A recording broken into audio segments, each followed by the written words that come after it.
আচ্ছা, আপনার সামনে গিয়ে যদি আমি বলি আপনার মোবাইল, মানি ব্যাগ, টাকা পয়সা সব দিয়ে দেন, আপনি কি দিবেন?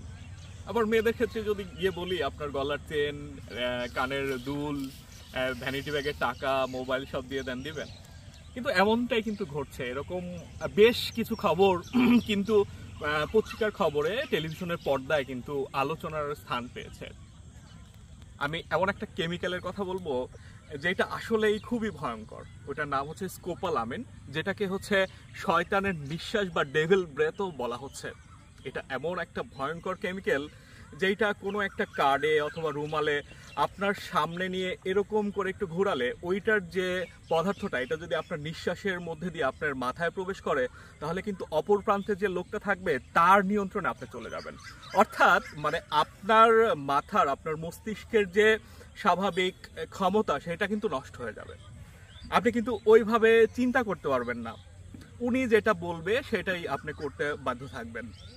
উনি যদি বলে যে সব কিছু দিয়ে দাও, আপনি সব কিছু দিয়ে দিবেন। উনি যদি বলে যে এইটা করো, আপনি সেটা করবেন। উনি যদি বলে এটা করো না, আপনি সেটা করবেন না। তো এই কেমিক্যালটা কিন্তু ভয়াবহতা ছড়াচ্ছে, এবং যারা হচ্ছে এইসব দুষ্কৃতিকারী আছে বা এই অপকর্মের সাথে যারা জড়িত আছেন, তারা কিন্তু এই কেমিক্যালের সুযোগ নিয়ে মানুষকে বিভিন্নভাবে প্রতারিত করছেন এবং তাদেরকে মানে শেষই করে দিচ্ছেন। আসলে অনেক সময় কিন্তু একটা মানুষের সাথে অনেক কিছুই থাকে, আসলে মানি ব্যাগে অনেক কিছু থাকে, মোবাইলে অনেক ডকুমেন্টস থাকে, এছাড়া সম্পদও থাকে। তো আসলে এই বিষয়টা কিন্তু মানে একটা বড় ধরনের একটা ঝুঁকির মধ্যে ওই মানুষটাকে ফেলে দেয়, বা এটা আরো মানে তীব্রতা হতে পারে যে ক্ষতিকর বিষয়টা। এখন এইটা যদি কোনো মেয়ের ক্ষেত্রে হয়, তাকে যদি ধরেন এই কেমিক্যালটা দিয়ে বশীকরণ করে বা সম্মোহিত করে তাকে ধরেন একটা নীল ছবি তোলা হলো, সেটা আবার পরবর্তীতে তাকে ব্ল্যাকমেল করা হলো, বিভিন্ন ক্ষেত্রে কিন্তু এইটা ব্যবহৃত হতে পারে।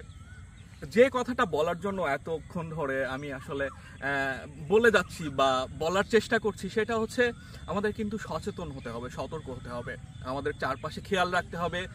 এরকম কেউ যদি হচ্ছে কোনো কিছু স্প্রে করতে চায় বা নাকে বা সামনে কোনো কিছু নিয়ে এসে কাঠ জাতীয় বা রুমাল জাতীয়, এটা কিন্তু করা যাবে না। তার সাথে কিন্তু একটা নির্দিষ্ট দূরত্ব কিন্তু বজায় রাখতে হবে।